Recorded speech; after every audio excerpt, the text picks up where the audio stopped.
Rangpur medical college হাসপাতালে internee চিকিৎসকের সঙ্গে অপ্রীতিকর ঘটনার পর ছেলেকে কান ধরে উঠবোস করিয়ে মায়ের মৃতদেহ হস্তান্তরের ভিডিও সামাজিক যোগাযোগ মাধ্যমে ছড়িয়ে পড়ায় ব্যাপক প্রতিক্রিয়া তৈরি হয়েছে। হাসপাতালের পরিচালকের কক্ষে এমন ঘটনাকে মানবাধিকার লঙ্ঘন বলছেন অনেকেই।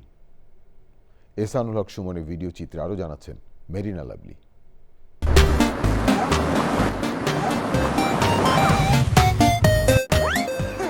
রংপুর মেডিকেল কলেজ হাসপাতালের পরিচালকের কক্ষে এক যুবককে কান ধরে উঠবোস করানোর একটি ভিডিও শনিবার বিকেল থেকে সামাজিক যোগাযোগ মাধ্যমে ছড়িয়ে পড়ে। দায়িত্বে অবহেলায় মায়ের মৃত্যুর অভিযোগে রংপুর নগরীর বাসিন্দা ওই যুবক শনিবার এক ইন্টার্ন চিকিৎসকের উপর হামলা করে।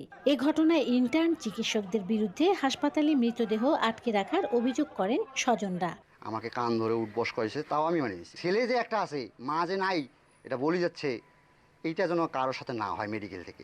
মায়ের মৃতদেহ হস্তান্তর নিয়ে ছেলেকে কান ধরে উঠবস করানোর ভিডিও সামাজিক যোগাযোগ মাধ্যমে ছড়িয়ে দেয়াকে মানবাধিকারের চরম লঙ্ঘন বলছেন সচেতনরা।